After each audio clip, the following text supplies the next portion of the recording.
Welcome to the Successful Nonprofits Podcast. I'm your host, Dolph Goldenberg, and friends, I am excited to be joined today by two very special guests, Christina Edwards and Colleen Carroll. Let me just tell you up front that we're doing things a little differently today because I recently had the pleasure of serving on an NXUnite panel discussion with Christina that was also hosted by Colleen. The topic of the panel was increasing operational efficiency in the nonprofit world, and it was an incredible conversation about not just how to improve efficiency in our organizations, but also why operational efficiency helps us do more for our staff and those we serve. Before I share more about the panel, let me make sure you know about NXUnite. NXUnite connects leaders in the mission-driven space with the resources and the people they need for their organization to thrive. From hosting panels with industry experts to providing curated listings of nonprofit learning opportunities, NXUnite helps organizations get their important questions answered. Gain insight, share knowledge, and connect with the people you need to accomplish your mission. NXUnite brings nonprofit leaders together in an unstoppable community that facilitates valuable connections. I am thrilled to share this panel conversation with you because I believe it will be incredibly valuable for you. And this is especially true if you are looking for ways to make your organization more effective, more efficient, and more impactful. During this panel, Christina and I share practical tips and strategies for streamlining your operations, improving communication, and leveraging technology to improve your workflow. And I will share with you, both Christina and I take a pretty significant DEI lens on this, that operational efficiency really helps us as organizations treat all of our stakeholders. That's our staff, that's those we serve, that's our partners, with equity and inclusion. The panel was a full 60 minutes, and we have broken this panel into 2 episodes. So today's episode is the first half of the panel, and we're going to be covering some of the most important topics that we discussed during the panel. So sit back, relax, and get ready to learn how to make your organization more efficient, effective, and impactful. And please don't forget to tune in for the second part of the panel in our next episode. Now, my friends, let's get started with this panel. Hello, everyone, and welcome to our panel. My name is Colleen Carroll, and I'm a content publishing coordinator at Nexus Marketing and your moderator for today's panel session. Our topic today is nonprofit operations, maximizing efficiency and engagement across key roles. First, I'd like to introduce Christina Edwards, who is the founder at Splendid Consulting. Christina is a marketing expert and coach who helps ambitious social impact businesses and nonprofits increase revenue, awareness, and engagement. She's ever passionate about equipping organizations to step into their expertise, be bold, and find their unique voice and audience online. Her packed out workshops and courses spark enthusiasm, social action, and powerful results. Amplify Social Impact, her signature online course, teaches organizations how to make marketing movements that matter online. So glad you could be here, Christina. Thanks so much for having me. I'm excited. Also joining us is Dolph Goldenberg, Principal Consultant at Successful Nonprofits. Dolph started Successful Nonprofits in 2014 to strengthen the nonprofit sector through consulting, podcasting, and publishing. It is one of the few consulting practices that has published a manifesto and is guided by principle, not profit. His clients have included large nonprofits like North Coast Operations and Hope Atlanta, and also small but mighty nonprofits like the Transgender Legal Defense and Education Fund and Pebble Tossers. Dolph also hosts the top-ranked Successful Nonprofits podcast. Glad you could be here, Dolph. Thank you. It's good to be here. All right, we are going to jump right in. And Christina, I'm going to have you start us off. Why is working towards improved efficiency so important for our nonprofits?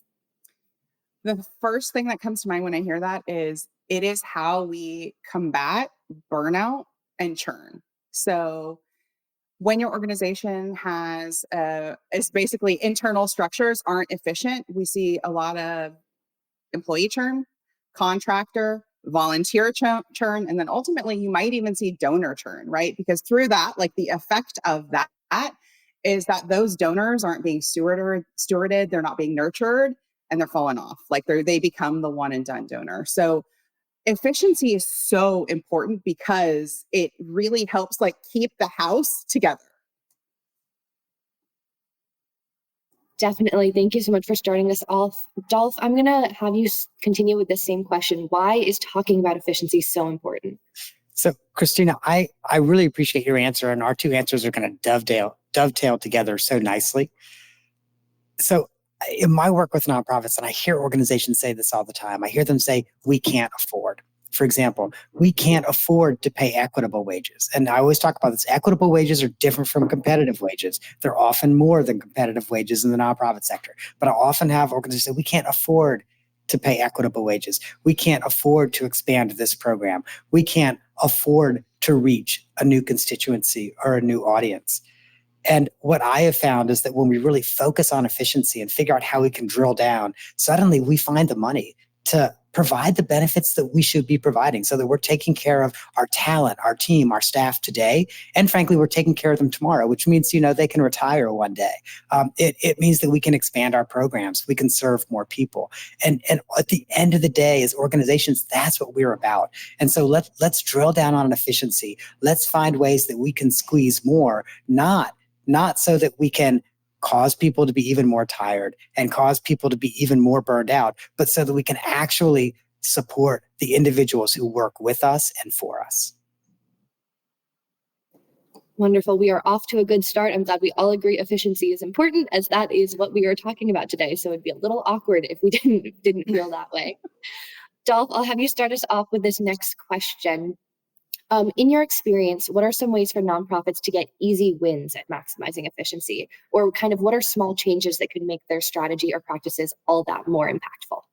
So I'm going to start with very, very small changes, but they're small changes that honestly, you're going to get the biggest bang for the time that you invest. You're actually not going to have to invest any money on this. The biggest one is email. I am in a battle to get us all to use email less. So one of the things that I love to talk about, and with my coaching clients, we'll often talk about their email habits. So if you get just 60 emails a day, which by the way is not that many. So if you get just 60 emails a day, and on average, you spend 5 minutes responding to each one, that means you might delete one immediately, but you spend 10 minutes on another one or 20 minutes on another one. So 5 minutes times 60 emails is 300 minutes a day. That's 5 hours a day. And so often, as nonprofit leaders and everyone in our organization, they'll go, oh my gosh, I've reached the end of my day and I don't feel like I've done anything. And it's because we spent 5 hours, and we did not do it all in one block. We spent 5 hours on email in the day. And then assuming you only want to work 8 or 9 hours a day, you only had 3 or 4 hours for everything else. And so one of the things that I often talk about is, frankly, good email hygiene. So checking our email once a day, creating some templates that we can use for frequently asked questions, but also not, being really clear with folks, hey, if this requires a conversation, let's have a conversation, but we're not going to ping 10 emails back and forth to each other because email begets more email. And then the last is within our organizations, really encouraging everybody to think, do I need to email this? And if so, do I really need to copy 60 or even 6 people on it? Can I just send it to one person so that it's not taking everybody's bandwidth? I could go on and on and on about this, but I'm gonna shut up so that Christina can answer too. Oh my gosh, I loved that. I'm like nodding along, going, yes, yes, yes, yes. So I want to make the distinction: less tiny emails back and forth internally, more emails out to your list. Please do more of that, right? Because those are money makers, right? But those little ones, I think they're the biggest time waste. One of the things I did, I had to Google the answer to figure it out, but I was like, I have to get rid of the little thing on my mail that says you have a new, and it comes in the top right screen, the ping when you leave your mailbox open, but you're doing something else. I got rid of it. So if I forget to close my email out, I don't see that more emails came in, right? Because I'm on some other tasks. So I think you were talking a lot about task switching too. So that way you're just when you're email responding, you're only doing that once or twice a day. And then you're not doing it in the 6 hours in between, right? But I also want to mention one of the things that I've adopted inside my company and has worked a lot for my clients is Bloom videos and or the use of something like WhatsApp or Voxer. So if I'm working internally with my assistant, there are a lot of times I can explain something better over a Voxer or a Loom, put this there, that would have just taken far too long to write an email. And at the end of the year, it was really funny because I giggled about it, but Loom sent me like a year in review, and the way that Spotify did, like a Wrapped. And my year in review for Loom was like, you saved, I think it was like, I don't know, 25 meetings. I saved 25 meetings. And now my assistant, again, this could be a team member, can go reference that Loom video again. How do I do this thing inside MailChimp? How do I do this? And think, oh, I did it one time. I screen recorded it. And if you're like, what's Loom? It's just a screen recorder. And I talk and I narrate and I'm sharing my screen, and I do it once and it becomes a system and a process. So we're more efficient. My email inbox would love some of these changes. I'm like, yes, I always get scared how many emails I've received when I'm on these hour-long sessions when I open it up. So anything that could get less of those emails sounds great to me. Awesome. Christina, I'll have you start us off with this next question. We're just going to be pinging back and forth here. For nonprofits that are ready to make big changes, so we just did small changes, but are ready to make big changes to be more efficient, what should they consider? What are your suggestions about where they should start? So one of the things that has worked really well for me and my clients is this concept of decisive action. And it's actually very uncommon in the nonprofit world because we're used to, what does the board think? What does the committee think? Let me ping it by somebody else. Let's table it till the next one, right? And when you actually say, I'm going to make a decision about this donor management software or this one, and I'm going to spend 2 hours researching it, I'm going to talk to 4 colleagues that I know and trust in this specific thing, get their opinions, and then I'm going to make a decision by Friday. That's decisive action versus like kicking the can where you're like, oh, I really need to make a decision on my software. So that's the first piece, is giving yourself kind of a disciplined container of time to decide, because there are constantly decisions you have to make every single day. And I find the weighing of the pros and cons is where we lose a lot of time and efficiency. The other piece is just being ready for when you do make big changes and you do pick donor software B, you're gonna have some people who are like, you should have gone with A. I hate it. And just, you're going to counter that resistance and just expecting it and being like, okay, but I made decisive action and here's why I chose B, and we go. And we're going to have a tutorial on how to implement B. So just getting ready for the fact that you're the decision maker, or there is a group of decision makers, and that you don't necessarily need 100% of people to be like, you did a great job. I agree. You should have chosen B. I think that's important guidance. I think it can be uncomfortable. We all want to be liked by everyone at all times, but it's just not going to be possible, and it's not going to be efficient. So definitely. Right. All right, well, over to you. Big changes. So, Christina, I love the decisiveness piece. And one of the things we know is that successful leaders are decisive. They don't spend 5 weeks to make a decision and then not make a decision. So I really appreciate that you said that. And along those lines, one of the exercises that we'll sometimes do with our strategic planning clients, and this really works well when you think about efficiency, is imagine you have a new CEO or new executive director come into your organization. And if you're the chief executive, so imagine that you've stepped down as the executive director, someone new comes in and they spend a month just observing everything that your organization's doing. And at the end of that month, they've written down 3 things that have to change. So chances are, if you lead a department or you're the chief executive of your organization, you probably already know what those 3 things are. And sometimes we put them off because they're hard.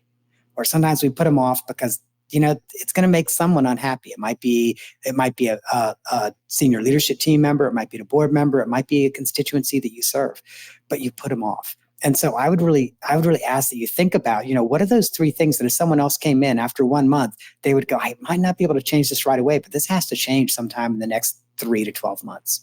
And then really work on those 3 things. The other thing that I would think about is make sure you have a budget to work on those 3 things. So, and again, this is also where we get back to when we're more efficient, we should be able to have more money to do things.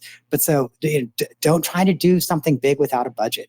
But as you're thinking about the budget, also think about what your return on the investment is. And so Christina, I know, had mentioned maybe you're looking at a new CRM. Okay, so make sure you've got the budget for that, but also make sure that you understand what your return on the investment is going to be. So it's not just, we're going to be more efficient, but when we get this CRM, we'll have these additional tools, and those tools will generate X amount in the first year and Y amount, which should be more in the second year. And so just being really clear about that so that you can measure the impact. Fantastic. All right. This next question is about learning from other people's mistakes. I think none of us want to reinvent the wheel. Things have been done before. So are there any kind of common stumbling blocks that you all see that our nonprofits on the call, we can tell them just avoid it? You don't need to do it again. People have already done it. Dolph, can I pass this over to you first? Absolutely. I joke that unfortunately, I think I've learned everything the hard way because I'm a kinesthetic learner. My husband makes fun of me because, like, I will, if there's something that comes that we have to assemble, I will always take everything out and not read the directions and try to assemble it. And then eventually he will come by and be like, Dolph, let's read the directions. And then we read the directions and we assemble it. So I am totally 100% guilty of this in that I am a kinesthetic learner. I learn best when first I'm touching things and I'm working with things. And then I go back and I figure out what it is I need to do. But we also know that that's, in a workplace setting, that's not always the most efficient way to learn something. And the 2 biggest stumbling blocks that I see, the first is, sometimes we have blinders on. We believe that because it's always been done this way, we can't do it another way. But the other big stumbling block, and there's this amazing book, and at Successful Nonprofits, we do a book club, and we actually had the author of this book come in to the book club. It's a book called The Imagination Machine. And the whole point of this book is imagine what's not currently reality, but is possible. And ask yourself how you can actually make it reality. And so often we get stuck in this world where we're like, well, that's just not, that's never happened. There's no way we'd ever be able to make it work. But if we reverse engineer it, we can often figure out how we're going to get there. I love that. I feel like it's the idea of being open to like doing the beta or rough draft version of the thing. And I think a lot of times people get stuck because they're like, if I can't be excellent, then I'm just going to stay exactly here. And that could be with the CRM or it could be with anything, right? With that internal operations piece. So it's like, it's too hard to be excellent. That is too far away. That's going to take 10 years. And so I'm just going to stay exactly cozy right here where I'm also frustrated. And there is like a really beautiful in between. And it's like, what is your first draft? What is your first version of adding new tech or adding a new meeting procedure or adding some new thing that creates efficiency inside your organization and does ruffle a few feathers, right? But ultimately, it gets you to that vision of what you really, really want. It's like, what are the steps to get there, right? And I see a lot of organizations, the other piece of it is we do this in marketing. That's my space. We give up when it feels hard. So we have a really great idea for a marketing campaign or an online fundraiser. And you're like all excited and you plan the whole thing and you launch the whole thing and it's a month long and somewhere in the middle, it's like, I'm over it. I'm tired. It's hard. It's not working. And all of a sudden you just dial down the energy, the enthusiasm, the frequency, all of it. And you do that same thing when you transition to any new policy, procedure, tech, where you're like, I love it. I mean, I did this with my own company when I switched my tech. I was like, oh God, this is so hard. But pushing through that hard and being on the other side of it, I met with fellow course creators a few months ago, and they were like, how do you do this inside? How do you do that? And I was like, oh, it's all automated. And they were like, what? You automate all that? I was like, yeah, I automated all of it. The learning curve to set up the automations was pretty painful. And now I know how to do it. It won't ever be that painful again, knock on wood, and it's automated. So, it's like you remind yourself that you're going through it. You're going through that grit and a little bit of that grind to get you to that rough draft. Yes, I think that the challenge can feel really tough at the time, but when you're on that other side and you've made your life easier, it's such a fantastic feeling. Awesome. Christina, I'm going to have you start us off with this next question. How can our nonprofit leaders particularly help their fundraising teams? And I also would love to hear from you about how they could help their marketing teams, as I know that is where a lot of your expertise is. As far as tools and resources, or what are you thinking? Honestly, I would love tools Any and of it. resources Okay. and kind of operational things that they could do. Got it. So what comes to mind is like, what are some of like, there's so many different tech tools out there that have basically come in and said, we can solve this time problem. We can solve this communications problem. And that's actually where I see the first kind of stumbling block of organizations where they're like, well, should I use Asana or Monday or ClickUp? I mean, there's so many different ones. And that's the piece of decisive action. Just pick one. Just pick one and then make the decision, because Asana, that's what I use, but like, it's like a pair of jeans. My favorite designer for a pair of jeans might be different than yours, but just pick one and implement it and get everybody on board. So you're making it a policy. And that's a great place for, I really love marketing and fundraising and development to be synced up and not be siloed off. You can do that on Google Sheets. You can do that on a content calendar. I teach that in my program, Amplify Social Impact, of like, you can bring them all together on basically a glorified Excel document. But the point is just pick one thing and use it regularly. So that's the first piece. I talked about Loom. Slack can be great if you're into Slack. I wouldn't app yourself to death where you're like, I have to do 5 apps now because I attended this webinar. So just pick one or two that really works for you and go forth on that. I feel like there's a third thing that flew out of my brain, but maybe it'll come back here in a second.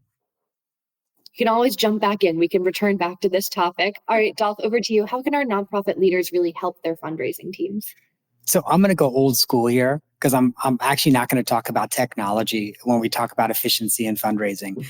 And just so folks sort of know my background, before I'm a consultant now, I've been doing that for about 8 years. Before I was a consultant, I was an executive director. And before that, I was a development director. And so I honestly, I have a pretty traditional nonprofit path in that I got a degree in social work, pretty quickly moved into fundraising and spent a good little bit of time in fundraising. And so this is something that's near and dear to my heart because I know this from my own lived experience. And it's also, I said, I'm going to go a little bit old school because, and I'm going to date myself. When I started in the workplace, email did exist, but our 50-person agency shared one email address. So it was a long time ago. And you just have to go in a room to check that email. But so where I'm going with this is, I think so often in fundraising, we get so caught up once again, and well, this is what we've always done, or this is really popular, but it doesn't actually raise money. You don't see a good return on your investment. I was actually having this conversation just yesterday with a client, and we were talking about their annual event. And I don't really do fundraising consulting, but if we're talking about their annual event, I'm always happy to throw out some things that might help them. And they were talking about how exhausting the annual event is and how they're getting, frankly, their event calendar is getting so full. And there were a few things that I talked with them about. The first year I was like, well, gosh, it sounds like you're doing 10 events in a year, which is a lot of events. And you really need to make sure you understand what the purpose of the event is. If it is just cultivation, okay, then don't make it a fundraising event at all and just do cultivation and take the fundraising pressure off. So that way you're cultivating your donors and ultimately you end up getting more money from them down the road. But if it's a fundraising event, look at that fundraising event ruthlessly. And the example I give is, a lot of organizations will do like a big annual event and then maybe that annual event $150,000. But inside that event, they do a raffle that maybe generates $1,500 or $2,000. So, about 1% of the total gross of the event. But board members spend tens of hours of time soliciting raffle items, and then staff members are spending dozens of hours cataloging those raffle items and making them look great and putting them out on social media, all for $1,500. If that's the case, kill your raffle and just focus on your sponsorships and your day of solicitation and your ticket sales, and you're going to make nearly as much money with a lot less work. So really what I'm saying is like, just look at what you're doing, ruthlessly prioritize. And if you aren't getting the return on the investment, stop doing it. It's fundraising. It's about making money. And if you're not generating money from it, let it go. Oh, I have to know in the chat if that's resonating with people. Who here has like a version of the raffle they wish they could just exit? Yes. Yes. And also, it's like, be ready. There's going to be somebody who's been involved with your organization for 25 years that's like, no, the raffle, that's the thing. Right. And it's like, okay, but are we here to make money? What's our goal? Because if this is a fundraiser, that is not the thing. There is a better use of everyone's time. Yes. Okay. Rebecca says yes. And Christina, and I agree with you, and I'll share with you. And it's often that long-term board member who is probably also seen as a real influencer and an elder who's like, I remember when we started the raffle in 1994 and it was always so popular and everybody loves it. And that's where you need to think about, if you're not on the board, you need to think about who your board allies are, so that you as the development director or the development coordinator or the executive director is not the person shooting it down. You've got your board allies who are going to say, yeah, but let's take a hard look at this. And should we really still be doing this raffle? And that's where I just think we've got to be thinking really strategically, because when it's that elder board member, and I don't mean elder in terms of age, I mean in terms of influence. When it's that elder board member, it can be really hard to say no. Oh, that's such a great point. Yes. And it's like, how can that elder board member be seen and honored and appreciated and not feel like they're just being pushed out? And there is a way to accomplish both, right? Right. Great. And yes. And I see someone put in their silent auctions. Yeah, like I see so many silent auctions where people are auctioning off $50 and $100 items. When my husband and I, when we go to events and we see that, I just shake my head. I'm like, that is so much work. And if it's a $100 gift card, probably the most you're going to get, unless you have someone who loves you, is $95. That is so much work for $95. I feel like throughout the past panels, I've heard a lot of people talk about blaming the pandemic so that they can get rid of events. Like, oh, that's just one of the things we're just not bringing back post-pandemic, and we're just going to hope no one really brings it up again. So I think there's a lot of people who have that exact same sentiment of that there are events and things that we've always done that it's just not worth for us to continue to do. So it's a hard truth, but a helpful truth, in my opinion. And that brings us to the end of another episode of the Successful Nonprofits podcast. I hope you found our discussion on increasing operational efficiency in your organization to be both insightful and valuable. Please remember that we have only covered a portion of the panel discussion, so be sure to download our next episode for more practical tips and strategies.